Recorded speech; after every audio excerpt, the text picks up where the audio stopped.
Not only is Cody expecting a baby, but he's now expecting a reality TV show and an incoming feud with QT Marshall. We're going to talk about it in just a second, so stay tuned.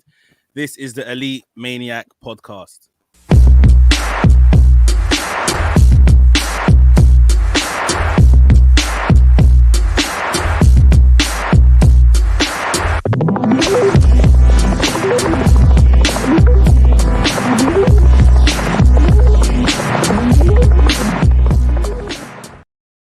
What's up, people? Welcome to the Elite Maniac podcast, where we discuss all things AEW.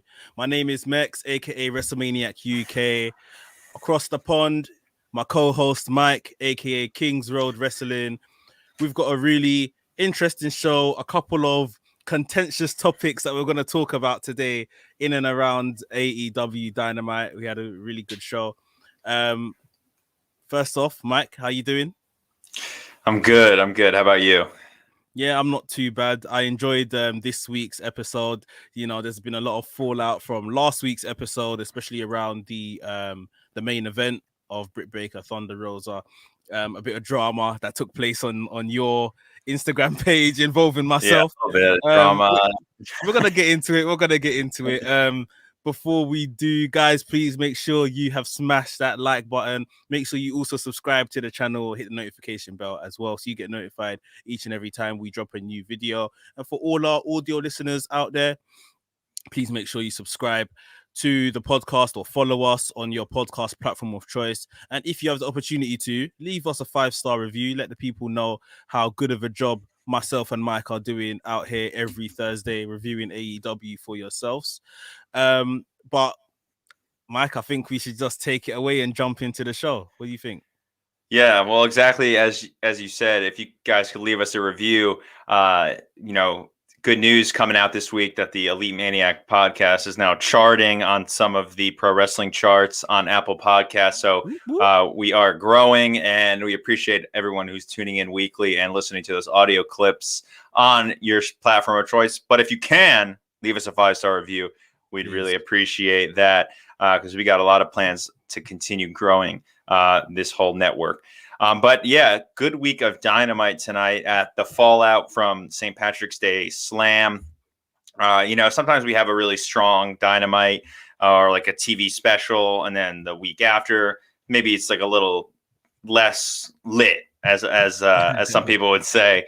But this week, it wasn't really like that. They continued the momentum of a pretty strong showing. And there were some moments during the show where I got super excited and I popped a little bit. What about you? Were there some surprises? There was. I mean, like you're saying, I think the show overall was pretty tame. And I don't say that in a bad way. It's just obviously what we're used to from AEW. We usually get pretty high level shows even on TV. So in comparison, this week was kind of tame. There wasn't anything to kind of scream or shout about. That's why, Cody getting a reality show is probably one of the biggest stories coming out of AEW. But we can start from the first match on the card. I thought this was a banger.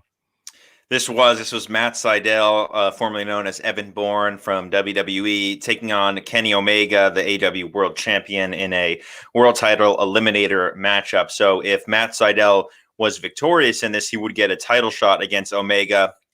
But Kenny hasn't defended that many times yet so far. So kind of going into this, we knew that was kind of a slim possibility. Don Callis himself said that's not going to happen. But even though there was a slim possibility that was going to happen for Sydal, we all kind of knew that this match was going to be really, really good. I mean, these two had faced off 6 years previous in Pro Wrestling Guerrillas Battle of Los Angeles. That's Excalibur's promotion. And that's a really solid matchup if you guys want to go check that out. They also had a couple IWGP Junior title matches over in New Japan. So there's some history between these two, and they have had solid showings in the past. So like I said, we kind of knew that going into this was going to be good. Kenny Omega has not lost a singles match in 571 days, which is super, super impressive.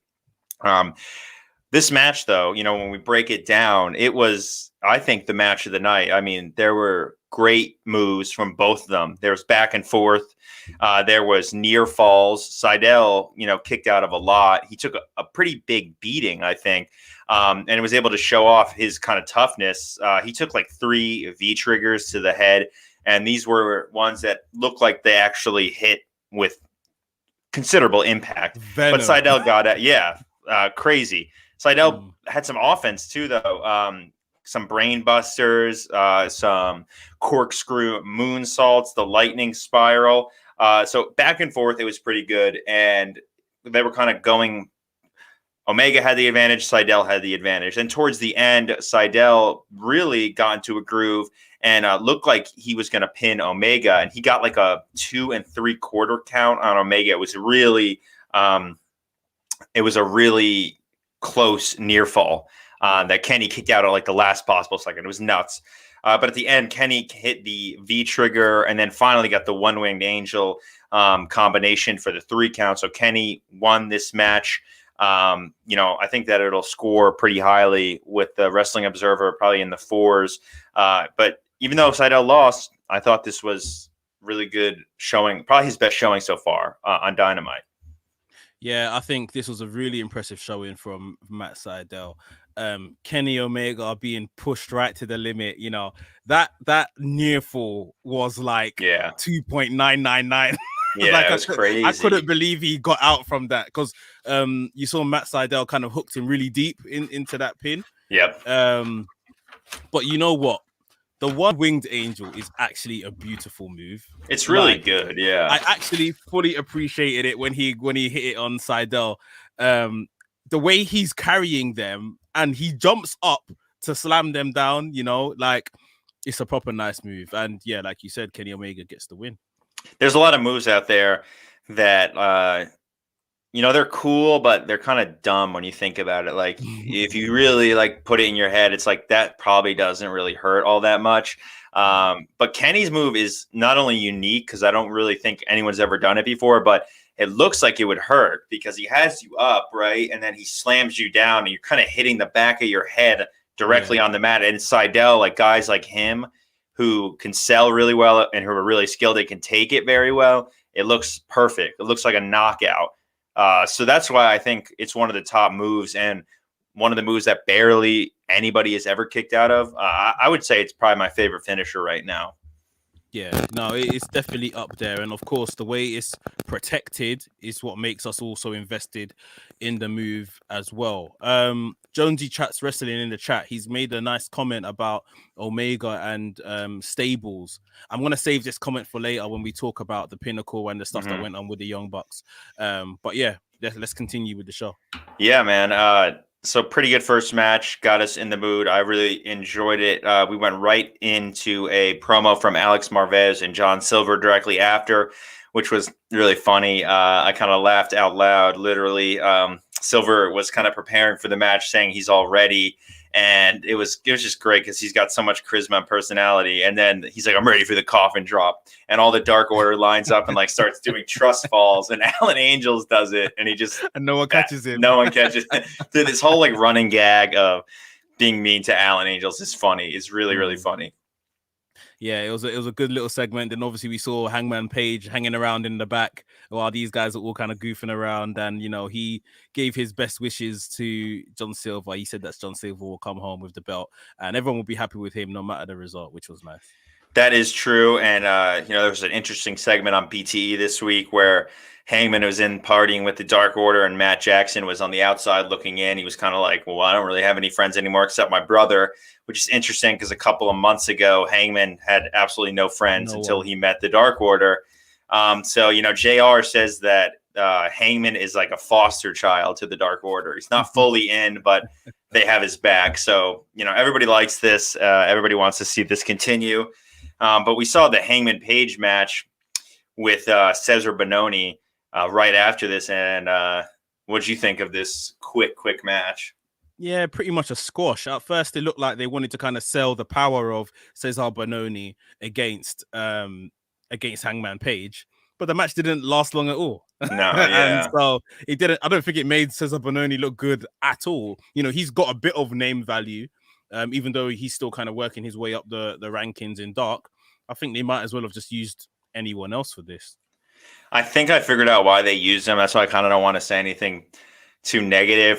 He like sent out a tweet that his wife has leukemia and she can't find a bone marrow donor in Brazil. They're like screwing her with the medical insurance over there. So I think like he's in like a bad, maybe like he's pretty down right now, and they wanted to throw him a bone and put him on Dynamite because he said that like a few days ago, and you know I kind of feel bad for him, but like you said, it didn't really make him look that good. And I think this guy has some ability. Like I just don't understand these like short matches. Like I don't even rate them when I release the ratings, but I just think that they could have a little bit more of a competitive matchup. Like, cause this guy's big, like Hangman can sell for him a little bit, you know, it's not going to kill Hangman Page.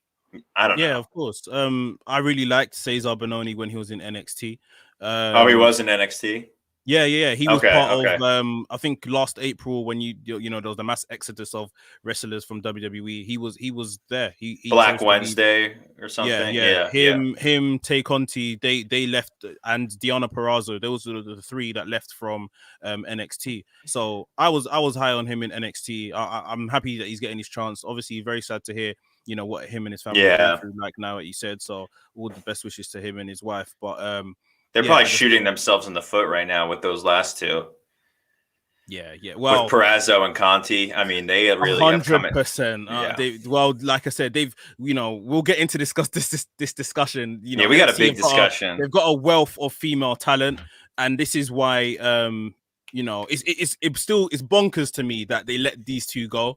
But Tay Conti's is a bit more complicated than Purrazzo and stuff. But hopefully everything for Cesar Bononi, everything for him gets sorted out soon. Okay, we'll get into that, and obviously, a little bit more about that than me, so I'm interested in your insight. But yeah, if you don't know already, we've been having like kind of an argument us two for the last like day and a half about the women's divisions of NXT versus AEW. So stay tuned because we're gonna go off on that. We had a Lance Archer promo after this, pretty basic. I mean, he says that people got to pay attention to him. Whatever, Yeah, I don't know. Very much whatever. It's like they had Lance Archer here, like and now it's like, what are they doing with him? This is like when he first came to AEW. Do you remember the promos he was cutting there, and he was a bit direct? Dude, it was kind of like badass in the beginning, though. Yeah, like, but then it died out because he didn't win. He didn't beat nobody. Yeah, him and like Cage. I don't know why I don't know. Some of the booking decisions with those two, I just don't get it. Yeah. It kind of kills their momentum a little bit. Yeah, on a whole, AEW do a fantastic job when it comes to booking, but there are individuals that they just haven't quite got it right with.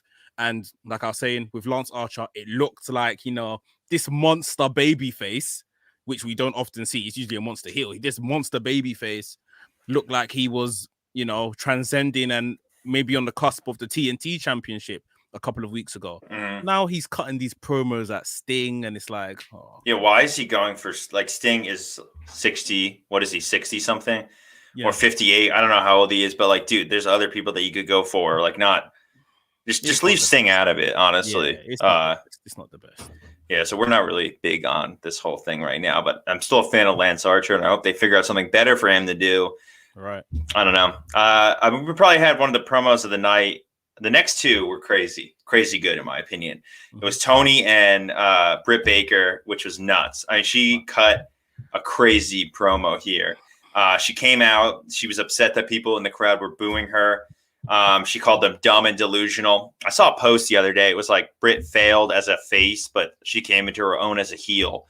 That's definitely like true because we've talked about this before, but like a couple months ago, like last year, sometimes I lose track of time with Dynamite, but she was a face coming out with like Tony Schiavone, and people were like, get the mic off of Britt Baker. Like, she's terrible. Like, she's embarrassing herself. Like, that's not the case now at all. Like, this was one of the best promos of the night for sure. she said that, what everyone's talking about is the quote that she said in her last bit. She said the most important 3 letters in wrestling are DMD, which is her medical surname. Then she said, Mick Foley, thanks for the thumbs up. It took you 20 years, though, to become a hardcore legend. It only took me 1 night. What do you think about her calling out mankind here? Listen, this is why Jonesy is my guy. Pipe bomb promo from Britt Baker. Incredible. Make her women's champion now. This promo was so good. It was so special. This is going to be one of these promos that are going to be looked back on for years. She's went after Mick Foley, a hardcore legend. Yeah, that's badass, dude. Thanks for your compliment. But it took you 20 years to become, the guy you are. It took me 1 night. One night. She has literally, peed off people. People are saying, "Oh no, she should respect Foley, this, that, and the other." Like, relax, like, calm down. It's a promo. TV, exactly. But ultimately, it's this is what she has to do. She can't sit here and take the adulation of people. She's a bad guy. Furthermore, she didn't even win the match. Yeah, which she needed. A lot of people, have forgotten. So this was her getting her heat back. She didn't win the match, so this was absolutely incredible. I mean, do you want to get to the talking point right now? Let's get to the talking point right now, because after this promo, I texted you and I was like, "Look at this shit!" Like, so he's under this. Let me set the scene. All right, go. I'll set the scene. Obviously, Kings Road Wrestling, Mike, he posted this up on his Instagram. And, I was very quick to say, I believe that, Britt Baker is gold. However, if she wants to reach the pinnacle of women's wrestling in North America, WWE is currently the place. I'll repeat that and make sure everyone is hearing the words I'm using. If Britt Baker wants to reach the pinnacle of women's wrestling in North America, currently, she needs to go to WWE because that's the place. Mm-hmm. Now, those that are listening live, watching live, please tell me in the comments if I've said something here that's outlandish, because I was treated like a lamb at the slaughter in Mike's comments because I said that. People were saying, "Oh no, she should stay in AEW." Now, listen, I believe she should stay in AEW. I believe that AEW's women's division is on the up. But I said right now, currently, it is not the best in North America. Mike, did I lie or what? And don't get your bias mixed up here, because the best and your favorite are 2 different things. Well, first of all, I'm not that familiar with what they do in New York, Connecticut, wherever they're located, to be honest. So you've already pointed that out. So my opinion isn't really that great. But the problem I have is that I'm not invested in any of these women really that they have, minus like Sasha Banks over there. I just feel like, yeah, the booking's probably better and the quality of wrestling. But I think in the last like 6 months, I don't think it's from the bits and pieces I've seen. I don't think that claim is true anymore. I think that it was true a couple of months ago, but can you point to something that's been drastically better on that side right now? Io Shirai puts on a brilliant match every time she's in the ring in terms of NXT. The NXT women's division is spotlighted a whole lot more than the women's division on AEW. The booking on Raw for women is very shaky. I'll admit that it's not great at all. Generally, women across Raw, SmackDown, and NXT get more chances, more opportunities than women on AEW. Now, that might be because WWE have more hours of programming, so they can throw the women in more. That's fine. I'll admit that, but it doesn't take away the fact that right now it's more of the premier place to go for women's wrestling. Now, Britt Baker has 2 decisions. She could run the risk, and like I say the words, run the risk of ever going to WWE and becoming either the top of the card or just being squashed every week. It is a complete risk. Or she can stick where she is and build this division, which I think she should do. Yeah, I think people were unfair to you a little bit. I think I didn't tell any lies. Jonesy's just said here in the chat, that 100% WWE is far bigger than AEW, still at a lower level. And I don't want to say that in a derogatory term. AEW's women division, like you said, in the last 6 months, they are getting it right. Things are on the up and up, 100%. I watch all of these shows, so I feel like I can give a fair opinion. Yeah, you can give more of a fair opinion. Yeah, it's if we're talking like you said before we went live, if we're talking in the last 3 months or so, I would say AEW, NXT are neck and neck, are here for sure. But on a whole, we can't say, in my opinion, that AEW is the best women's division, right now. Well, I'm not going to go to argue with that point, but I will say a few things just to wrap this up. I think you got kind of crucified a little bit in the comment section when I know what you were trying to say. You were just giving the current state of affairs right now. So I kind of agree with you there. I'll take your word for it because you do watch the shows. But number one, the things that really annoy me with people currently right now is they'll say, there's such an ignorant statement that AEW has a terrible women's division when they're just taking this talking point that was true 7 months ago, and they're not up to date with it. Number two, they're like NXT, SmackDown. They're saying WWE, specifically NXT, is leaps and bounds better than AEW's women's division. But the problem I have with that is at all these big takeover shows, they've drawn talent from the main roster and brought them down to the women's division to strengthen NXT. So if AEW had 3 different divisions pulling people down from to strengthen the division, maybe it would be on a more level playing field. WWE probably has a lot better women's talent because their roster is so big, but you definitely acknowledge that. But finally, I think a lot of people took offense maybe to the fact that Britt Baker was even talking about going to WWE because of that whole risk that they run. But for me personally, when Priscilla Kelly, Elena Black, and Taya Valkyrie, I get why they signed completely. I understand why, but I was like, damn, some of these people, I just don't really like the whole I'm an indie star and I want to be a rebel, but then I sign with them. Kind of ruins it for me. And what happened to both? I don't know what happened to Priscilla Kelly. Is she even active anymore? Yeah, she's. They go into the performance center, and the first thing they have to learn, if they're not ready and they don't have the experience, they teach them how to perform on TV. Imagine WWE. There's cameras everywhere, bro. Yeah. They need to teach them how to do all that kind of stuff and wrestle the WWE way, whatever that means. So we're gonna see these people. There's a pipeline. There's another NXT show coming, NXT Evolve. We're gonna get that very soon, where we're probably gonna see a lot of these ladies as well. Women's wrestling in general is in a fantastic place. For sure. So this isn't an argument against here or here. I wasn't trying to, make AEW fans say WWE is better. I wasn't trying to say that. I don't want to do that either. Yeah, right now being the key words. Okay. WWE just has the better facilities for women to flourish. And like I say, it may just be down because, they've got more hours of TV time across their 3 shows. But they're good. No, they're good. There's talent there. So I don't want to take that away from them. But at least you acknowledged some of the stuff that I was saying. But I just wish people would stop with that comment that it's just terrible. Because it's not terrible. It's not terrible. Everyone gets things wrong. Right now, we're supposed to be having, I see Christian Camacho said in the chat. Let me pull up his comment. WWE have ruined their women's division. We got Sasha Banks and Bianca, the women who's supposed to main event WrestleMania, losing 2 pay-per-views in a row against Baszler and Jax. They make bad decisions like everybody does. I'm not saying it's perfect, but in terms of talent exposure, opportunity, it's the best.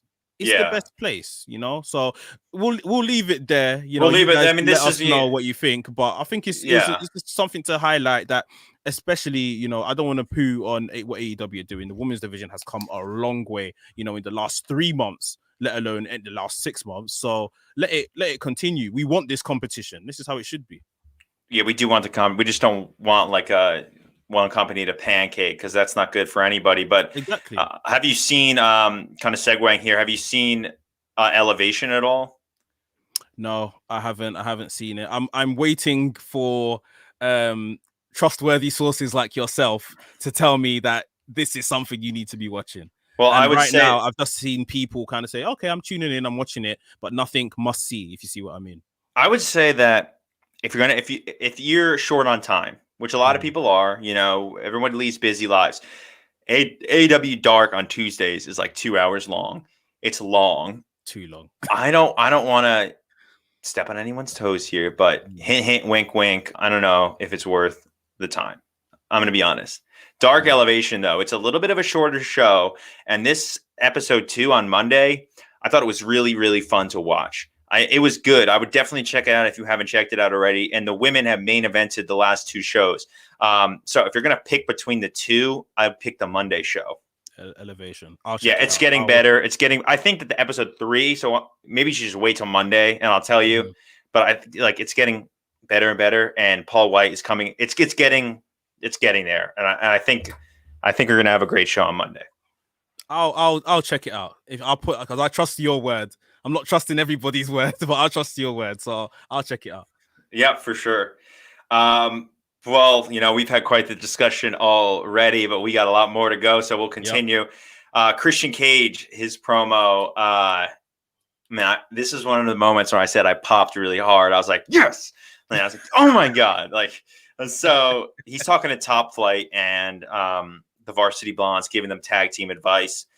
Frankie Kazarian rolls in and he's like, hey man, good to see you after all this time. But you keep talking about when this work, you're doing all this outworking everyone, but I work hard too. And when is this hard work going to start?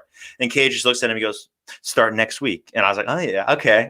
And then he's like, I don't have a partner. So how about you? And I was like, yes, because for those that don't know, him and Frankie had wars in TNA Impact. This is a really cool homage, and they're going to face off next week.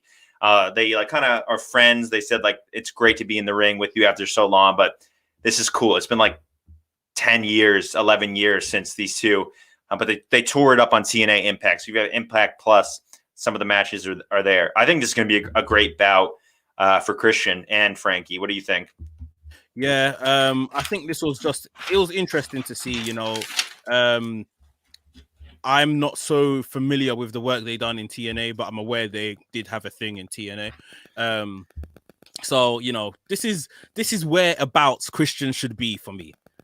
I don't mind him being in these kind of pictures, helping the other young talent, like he said he was, reliving rivalries with past rivals. This is where he should be. Mm-hmm. All this picking up the AEW World Championship, put that down. I don't want to see you do that. Well, I like some of this going back to his roots, and I really like this. I'm excited for the weeks and months, hopefully, of him proving himself. Yeah. As what he said was cementing his legacy. He can have a banger with Omega, but not right now.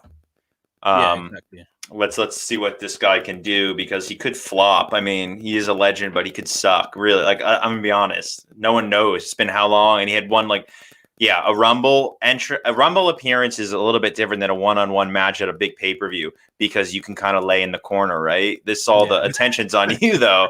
So who knows? Let's also clear this out of the air. There's been a lot of stupid comments from everyone this week on my page. I was just really annoyed with everyone, but they're like, oh, Omega sucks because Impact didn't draw well this week. Well, Impact's on Access TV. That's not included in American cable packages, people. You have to pay extra for Access TV, and you're not counting the Twitch streams either. Impact, I think, is one of the best shows of the week for sure. It's a must tune in, and I think that Tony Khan should help them secure a better television deal with Turner Broadcasting, TBS. I think it would be a lot better on that network. But I'm tired of Omega doesn't draw well. Look at Impact, and he's overrated. Look at the first match that we just talked about. How could you say that? It's so dumb. Look, they are doing this to themselves. Impact aren't going to draw big numbers because Omega has a 10-minute promo. It's not his fault. That promo was brilliant. Him and Don Callis were very, very good. But if Impact are going to put that just in the kind of somewhere in the middle of their show, and then they're going to take that whole promo and stick it on YouTube, why do we need to watch the show? Why do we need to? Listen, I am fully supportive of buying programs and watching on the cable networks to support the shows. Yeah. I'm the number one person with that. If you look at my Fight app, I have all the shows purchased.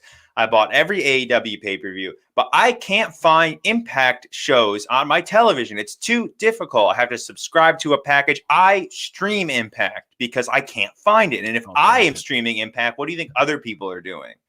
Yeah, so it's not accessible, really. No, it's not. That's the issue. It's not that it's not drawing well. People can't find it so that they can watch it. So that's the first. Yeah, they need to sort out their house in that respect. But you never know. Something might be in the works. I hope so. I would really like to see that. But it's a good show, and we had your favorite word of the week come on next. The Pinnacle. FTR and Shawn Spears teaming up to face the Varsity Blondes and Dante Martin. This was their first in-ring, match, and it was a pretty basic kind of a little bit more than a squash match. I mean, there was some good offense from Pillman and Griff Garrison, some cool moonsaults from Dante. They had some good trios offense together, but ultimately, FTR and Spears just were too powerful.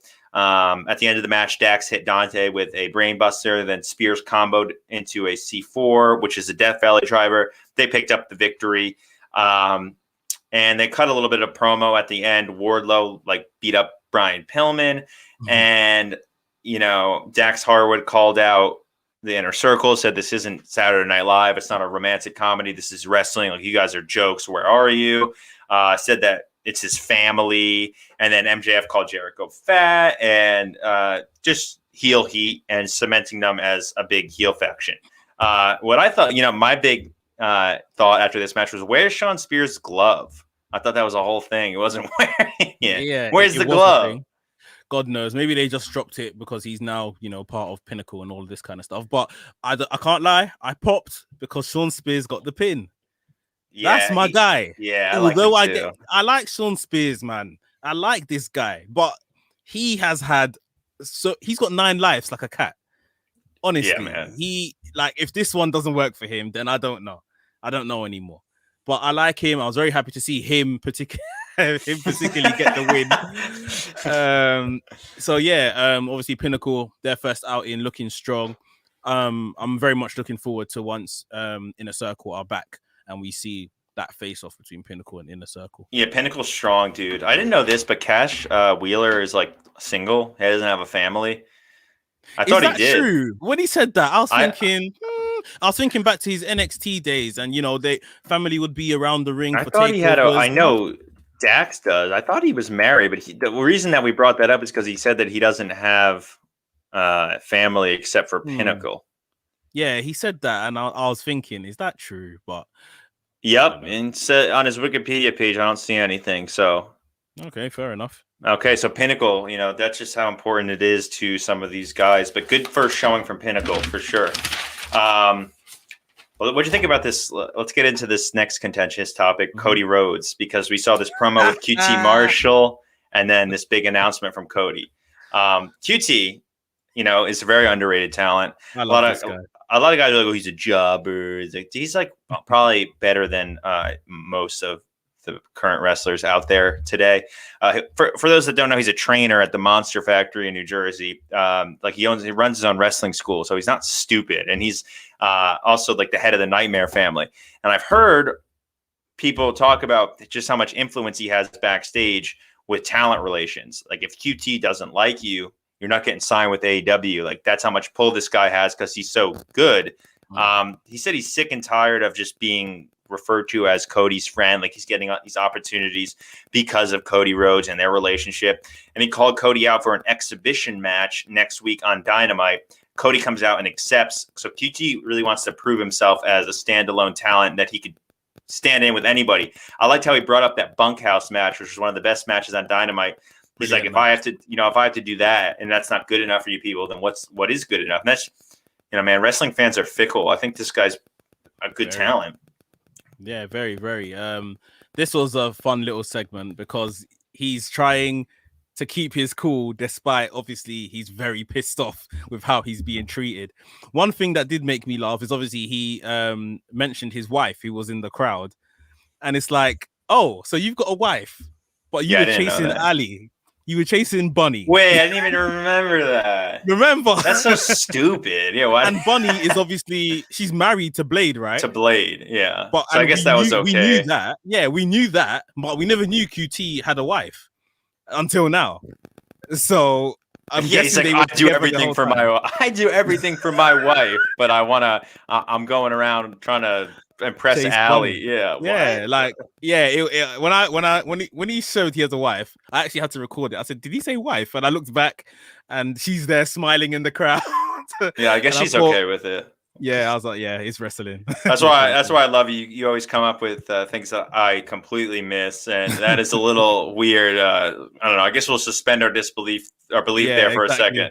Exactly. After it's interesting here though. It's going to be an exhibition match, so it's not going to count. I don't think towards their win and loss record. So I would wager that QT picks up the victory doing some kind of dirty thing to Cody, but it's not going to hurt his win-loss record, so Cody can take the loss. And maybe Penta helps him out and QT fully heel turns because, Cody was selling Penta's arm work. He had a cast on, so. Yeah. What did you think of Cody and the whole, if I get you in a figure 4 leg lock, I won't lock it in. And if I go to get you in a crossroads, I won't follow through. I was thinking, this prick. Yeah, what a dick, dude. Honestly, why that? I think that's how good AEW is sometimes at storytelling. Because he was trying to be nice, and that's what he appeared to be. He was not going to hurt QT, but then deep down, it was just a backhanded insult. Yeah, he's being a dick, right? Yeah, he's like, "Oh, I'm too good, so I don't want to hurt you." Yeah. So I think that pissed off QT Marshall a lot. I expect QT to fully hurt Cody next week. Cody's hilarious. Cody is absolutely hilarious. So he says that comment, right, about he doesn't want to go too hard on him, and then there's an announcement, and what happens? Cody loves an announcement. Yeah, there's a big announcement. Cody is announcing, or it was announced that him and Brandi have got their own reality TV show coming on TNT. It's called Rhodes. Road to the Top. Keeping up with the road. Roads to the Top. It looks like it's going to tell the story of, maybe the inception of AEW along with them expecting their firstborn daughter. So, for those that, WWE are very much interested. Not a comparison. I'm just letting you guys know that, there's reality TV shows like Total Divas, Miz and Maurice's wife. They've got something on. So it's going to be very interesting to see Cody in this role. Is there going to be an element of comedy with it being reality TV? Is there going to be an element of it being scripted? Who are his kind of closest within the wrestling business that we're going to see turn up in the show? I think the trailer showed that, Preston Vance, number 10, was there, MJF. So it's going to be interesting to see how it plays out. But I guess it's growing the Cody and Brandi Rhodes brand, making them into mainstream stars. So good for them. Yeah, for sure. I don't remember who said it exactly. It might have been Flair. Some legend from WWE said that Cody has the potential to become not exactly, but a John Cena level mainstream person where a lot of people know him, and even if they're not wrestling fans.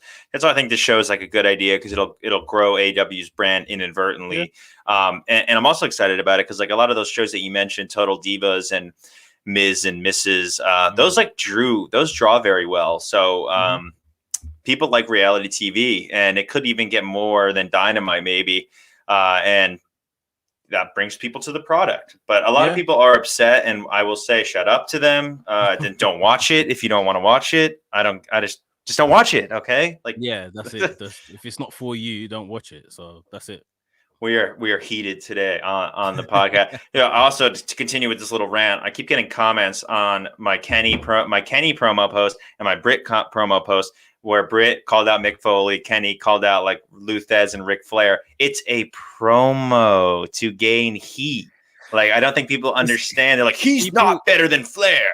People don't understand that it's doing the exact thing it wants them to do, and they've been played. They've been played. They're getting played. You are getting played. But hey, let's continue. Let's continue with Laredo Bros, Lucha Brothers, and Laredo Kid from AAA, and the Bucks and Brandon Cutler. To be honest, this trios match was just too fast. I just missed a lot of it, but I can't really do it justice. It was crazy. Back and forth, like total nonstop action. There was a really cool sequence that I did end up getting down. It was Penta hit a double sling blade, and then a stereo thrust kick. Then Phoenix got a splash off the top of Penta's shoulders. Laredo Kid hit a Hurricane Rana. Then Penta did a diving foot stomp. Then Phoenix senton atomico on Matt Jackson. That was all one sequence. So this match was filled with those like back to back to back to back. Laredo Kid did very well, but I thought Brandon Cutler, who's not a mainstay on Dark, also did very well. Yeah, cool diving elbow drops, good offense from all of them. JR was a little silent during this match. This is a JR's kind of thing, is it? And no, he probably struggles to keep up. This is Excalibur at his finest. This is where Excalibur really excels. But it was really interesting to see, and I was quite proud that Brandon Cutler kind of kept up with the rest of the boys, because this is obviously more their wheelhouse than his. But he looked pretty, it didn't look natural to him, but everything he done was clean. There was no mistakes, there was no botches or anything like that. Yeah, Brandon did well, dude. He was face to face with Laredo Kid. Like, I really do think he belongs on Dynamite more. I think he's one of the more compelling talents. I've always been a fan of Brandon Cutler, but he did well. Unfortunately, though, him being in the match, we kind of knew that Matt really couldn't afford another pin. Nick couldn't afford a pin. Brandon probably could afford a pin. And he got the surprise pin when Laredo Kid hit a Spanish fly on him, which is pretty out of nowhere. It was a surprise win. It was cool. It was a solid match, though. Yeah, great to see Laredo Kid back on AEW as well. Yeah, man. I think AAA's having some real big problems, so I hope that they recover from everything that's going on with them down there in Mexico City. But I hope he stays for a little bit, because I think that they sent out an internal memo to their talent telling them to seek signings elsewhere for the time being right now. So he could be a mainstay on Dynamite, and it would be cool to bring in some more AAA talent. They have a great women's division too. For those of you who've never seen it, there are some really good women over there in Mexico. So I would like to see them come. Well, he's sticking around for the short term anyway, because he's on Dynamite next week. So yeah, and I don't think there's the quarantine rules from Mexico like there is with Japan. So I think it's more you can kind of go back and forth. So that's good. What did you think about this Kenny promo after Kenny came out to confront the Young Bucks, and he kind of gave them the opportunity to come with him on this journey, or we're done? Yeah, this was really good. Again, obviously, he's given the Bucks another chance. Obviously, the Bucks and Kenny go way, way back. Clearly love each other, but right now they're just not seeing eye to eye. So they're telling this story really, really well. Something special. The Bucks turned their backs and walked away, and Kenny said, "All right, forget you guys." Then he turned around and he got double super kicks by Penta and Phoenix. So I think that's where it's led to the 6-man tag next week: Laredo Kid and the Lucha Bros versus Omega and the Good Brothers that waltzed out late as per usual. As per. Yeah, came late to the party. I'm just gonna go back to Jonesy Chats Wrestling's comment. He said, "I think AEW lacks a major babyface faction to counter Omega Stable and the Pinnacle, as you cannot call the Inner Circle babyfaces." I think at this point the Inner Circle will return as babyfaces because of Sammy, like literally. Yeah, and they're gonna go up against. They're probably gonna go up against what's his face. Pinnacle. And then I think where this is going is that Adam Page is going to rejoin the brothers. He's going to rejoin Nick and Matt, and that's going to be those three against Omega and Good Brothers, and then maybe that's how we get to Adam Page versus Kenny Omega for the AEW World Championship.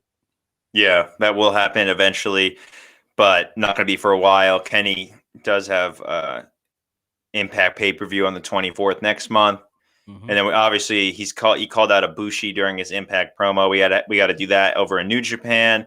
And And Impact was also pretty interesting this week because Kenny and Callis kind of blew off the Good Brothers, and the Good Brothers were outside of their locker room going like, what's wrong? Like, they don't like us anymore. Is it because we lost the tag team belt? If you don't have something to offer Kenny and Callis, they're not going to stick by your side, really, it seems like. Yeah, not very cool from them, but it's all in the story. It's looking good. I can't wait to see where this goes. Me too. And we had the biggest pop of the night. Hold on. Title unification match. Laredo Kid just lost the cruiserweight belt to Leo Rush, so that's interesting. But it would have been cool for him to bring that belt here.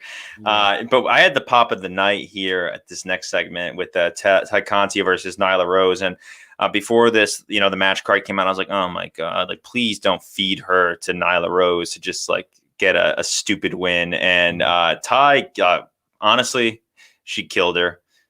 She beat her up like good. Nyla was sloppy as all during this match, and I think she might have been injured, like she got her knee hurt or something. Maybe. I don't know if you saw, but Nyla was like really slow during the match. Yeah, she was. And Ty was like really throwing her around, which is impressive. Yeah. But Ty Conti finally gets the big break. She pinned Nyla Rose for the victory using the DDT, her DDT variant, and she got the surprise win. Shock win. Yes. But I'm happy to see it because this is the kind of progression that you want to see. You want to see people get some wins on Dark. They'll come over to Dynamite. They may not win the first couple of times on Dynamite, but eventually when they win on Dynamite, it's got to be big. It's got to mean something, and it's so good to see. Like we were saying earlier on in the show, Tay Conti, which is what she was actually called in NXT, and not Ty Conti. Really? Yeah, she was Tay Conti then. She was a very good talent, up and coming talent. I think at the time when she was coming through, Shayna Baszler was running the Roost, the Bianca Belairs, Io Shirai. There was a lot of competition. The top of that card was very much stacked. So unfortunately, that's why her or Deonna Purrazzo never really got a fair shot at it in NXT, despite you could see their talent every time, they had an opportunity. She is leaps and bounds better than she ever was in NXT right now. She obviously that comes with experience, but you could see in NXT that she was going to be good, but right now she is on a different level. She's on form. Happy. We're getting to a point that we're seeing these people kind of grow within their careers, and it's really good to see, they're going around to different places. You often see Tay Conti doing, indie shows on the weekend as well. Yeah. Really putting in the work, and you could see even with her win, how happy she was. It's like she kind of left kayfabe for a minute and she was really big smiling across her face. So yeah, happy for her, man. She's doing some good stuff. She is for sure. Why did she get released? Just talent. So basically, or there was an issue. She actually, I think she requested her release before she actually left the second time. She requested her release. I don't know the time frame exactly, but then she actually came back to NXT, and then in the Black Wednesday thing, she was then again released. Okay. So yeah, she wanted to wrestle. She wanted her opportunity. She left. She actually came back. It's just too many women at that time. It was very hard, very competitive at the top. Yeah, I get that for sure. But I think that she's kind of found her place here. Hopefully, she'll pick up some more wins on Dynamite. She's kind of tied with Ivelisse for me as my favorite women's wrestler. I haven't really seen Ivelisse in a couple of weeks, which is unfortunate. But I really like both of them. And I just want to see them get more wins, hopefully. Yeah, man. Yeah. There's a lot of good talent in that division, like we were saying earlier. It's just how can we squeeze them in and get the best out of them and see them. Yeah, for sure. But let's talk about this main event before we kind of go to the questions. It was John Silver of the Dark Order versus Darby Allin for the TNT title, an opportunity for the Dark Order to bring the title back to their faction after the late great Brody Lee held it.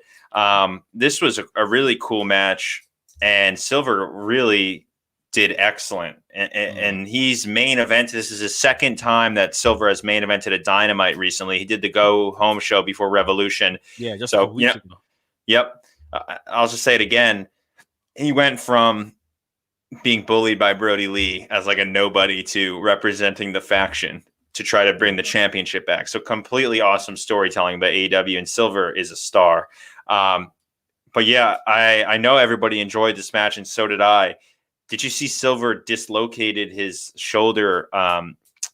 He fell over the guardrail, put his arm down, and kind of really snapped over it. But he continued the whole match, and he did very well with his kicks. Separated shoulder, yeah.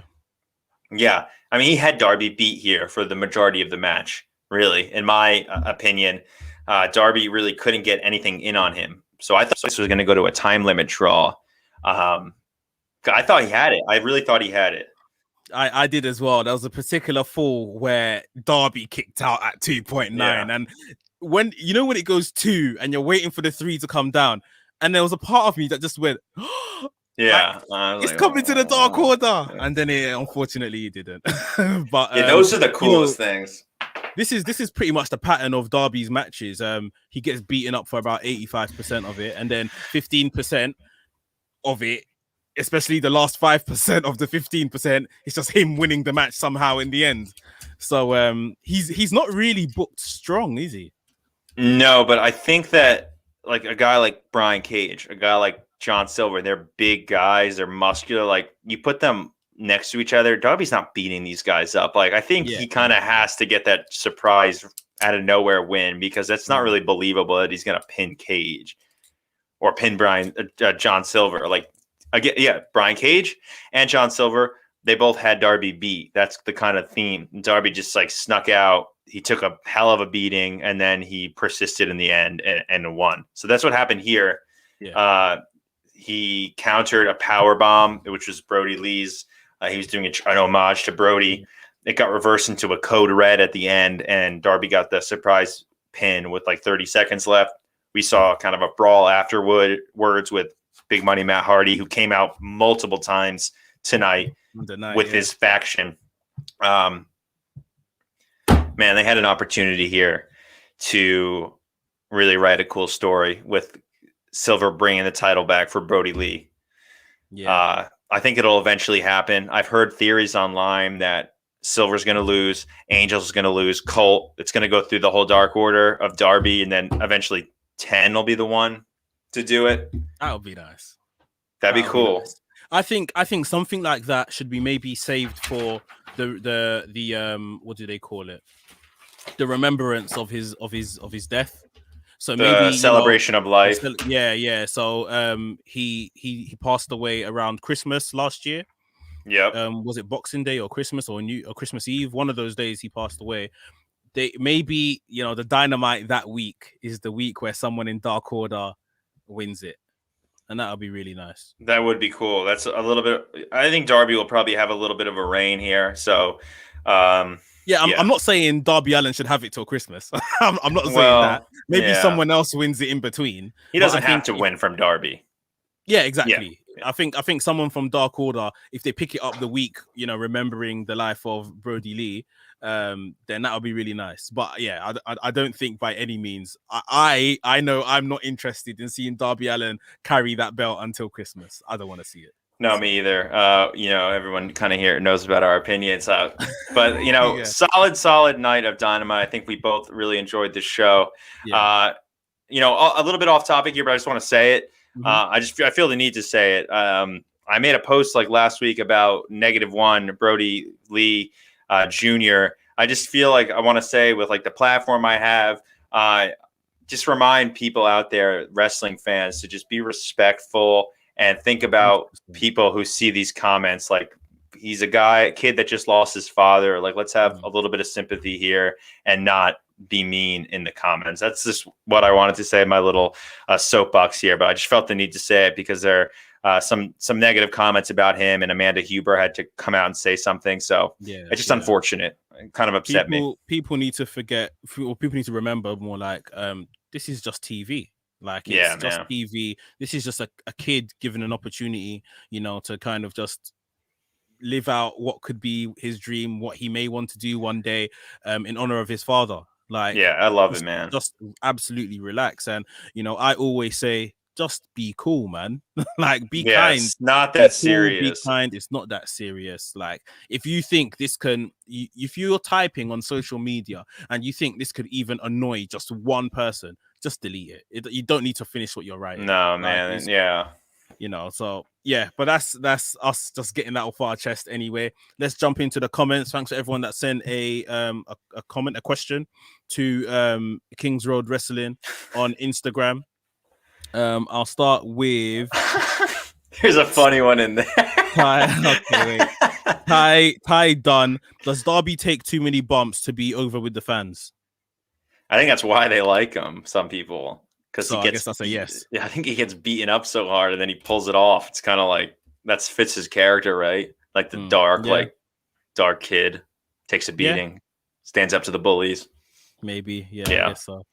The Elite Daily, he says, not a question, but I think the Bucks turn heel because no one is expecting it. I thought that was gonna happen tonight. I can't lie.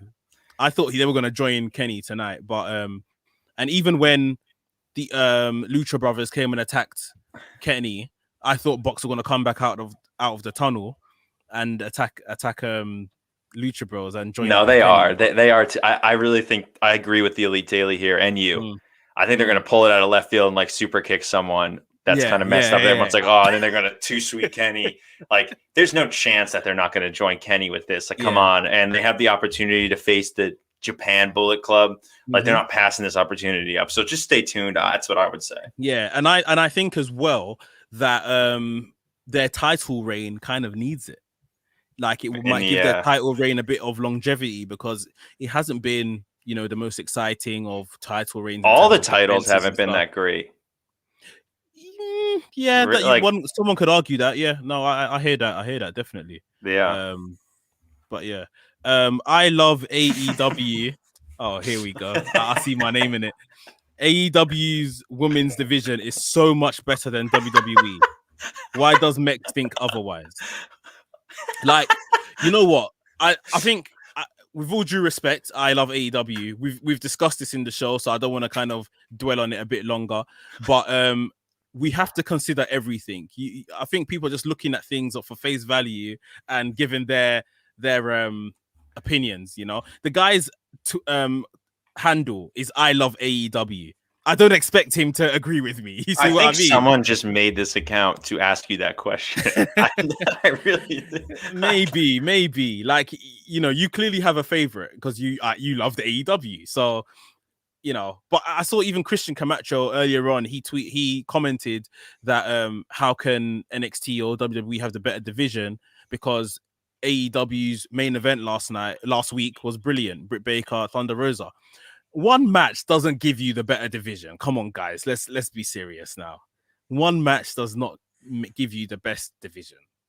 Do you agree or what? Yeah. No, I'm asking you seriously. No, just because you had one 5-star match. Okay, like we've seen like Omega and Omega and Okada. Omega and Okada have had like brilliant matches, right? 5-star, 6-star matches. Does that mean that the men's Japanese division is the best in the world? I think it helped there and making an argument for that, but not automatically. No, not automatically. Not automatically. So, but it's about what you like. Like, let's, you know, it's good to have these discussions for sure. It's good to bring the facts and present everything. But if you like something, you like it. Yeah, like if I like Impact, I like Impact. I don't care if people don't like Impact or they're not doing that great on ratings. I like the show, or I like the women's division. This is the problem. AEW fans are getting this twisted. If they prefer, like you said, you prefer the AEW Women's Division to everything, that's your favorite. That is absolutely fine. I can't tell you what your favorites are. If you said that, that's fine. But people are trying to pass off their favorites as facts. As doctrine. Yeah, it can't be. It can't be. So, yeah. Arpit says Stardom has a better women's division. I agree, but we're talking about women's divisions in North America. And that's like another, I agree with that. I agree with New Japan having the best wrestling on the planet, New Japan and Noah, but that doesn't translate again to American television Yeah. They don't have like storylines, promos, or any like reality based character development in there. It's just wrestling. Yeah. So, take that at face value. Yeah, you go to different shows to get what you want. You see what I mean? Like it is what it is. But we'll move on anyway. Wrestle in peace. Thunder Rosa for the NWA Championship and Baker for the AEW title. How about it? I don't think that Thunder Rosa is going to win the NWA Women's Championship. I think Camille will. She's kind of getting a push. She defeated her at NWA Back for the Attack. I think Thunder will challenge for Sheeta's belt, lose, and again, Baker will challenge Sheeta after that and win. Eventually down the line, like months down the line, I think Thunder will fully sign on to AEW and then take Baker. I think both of them will win the AEW Championship. I don't see NWA and Thunder Rosa anymore. I don't think she's going to re-sign with them, and I don't think they really are putting their full ability into her anymore. Yeah, I 100% agree with you. I'm a Fat Mark Weekly. Silver should have won, right? Darby's reign has been shit, but his feud with Team Taz was good. I would have liked to see Silver. Yeah, win. Man. Yeah. Yeah. I know they're trying to salvage Darby's title reign and make it good. That's why he's going to do these challenges now, which is good. That's what you need to do, but I don't care per se. I don't want to be mean, but I don't care. I would have really just liked to see Silver win. Yeah. Hunter sacrifices Longhorns. Do you think the Good Brothers and the Young Bucks will have a title versus title match? Absolutely. I think that the Good Brothers get the Impact titles back at Rebellion on the 24th. Like, there's no chance that they don't get the titles back. Like, Finjuice is a Japan team, and Kenny's about to take Rich Swann's belt. So they're not going to have two of their championships with other companies. Like, they're getting the belts back. It was a nice thing to do for Finjuice to sever to amend their ties with New Japan because it was rocky, but they're getting it back. And I do still think that the Good Bros will take the Young Bucks belts eventually. I really do think that down the line they'll have a title for title match and they'll lose. Interesting. Like, Gallows and Anderson are AEW talents. Like, they're basically on every week. Like, basically, yeah. Wait, I have a question for you, and not to take up 2 minutes, but why? I don't remember this, but why didn't they sign with AEW when they got released? Why did they sign with? What happened with money? That? Polluted them. They offered them, I think, and don't quote me on this, I think they offered them between them, like together, a deal worth $700,000 a year. Who? A WWE offered Gallows and Anderson to stay $700,000 a year to stay, and they chose the money and they stayed. Okay, but when they got fired by Heyman or whatever, why did they go to Impact instead of AEW? I was thinking about this last night. I can't figure it out. Like, did AEW not? They didn't sign them. They didn't offer them anything. Yeah, I think that's weird. Why? It wasn't like there was big beef, but I think there was a bit of animosity, a bit of tension they chose to stay at WWE first time. So they were still talking, they were still friends, but it was like, well, we've kind of started this company. We've got all the rest of the top tag team, right now in the world. We don't necessarily need you guys. The original offer is not on the table anymore. Yeah, the original offer is not there right now. So, yeah. And I think, from everything I've seen in terms of media from Gallows and Anderson since they've left WWE, they regret the hell out of that decision. To stay. Oh, dude, yeah. They said it on BTE like multiple times. Like, it's a nightmare. But look at them now. Like, they're AEW, Impact, New Japan. They're loving life. You can see, you can just see everything they do. These guys are loving life right now. Yeah, this was a good decision for them. And lesson to you guys, boys and girls: don't always choose money. No, don't always choose money, but don't always think that leaving WWE is going to be the answer to everything. Sometimes it's good to stay. Sometimes it's not like you're going to leave and be catapulted. So, like, just be wary. Like, this whole Andrade thing. He's not. I don't think he's automatically going to go to the top, but we'll see. Yeah, we'll see. Yeah, we'll see. Last question, Ty Donegan. What female would be a great addition to the Pinnacle? I'd say Tay, but she's Dark Order. Female that could be a good addition. You know who I'm thinking? Serena Deeb. Oh, yeah, she could fit in well. stylistically, in terms of the wrestling, being that kind of old school kind of feel, I feel that she goes in there. Yeah, she'd be good. She'd be cool. Anybody else? Can't really. No, because like the tops Ty, I don't really think she's that great of a heel. And Dark Order, if she does choose to go there, they're not really heel. Evilise is with Diamante, and she has the NWA Women's Championship, which is basically, another kind of throwback. That's it's a throwback title, and the Pinnacle's a throwback team. Yeah, I go with her too. Yeah, Arpit has said Layla Hirsch.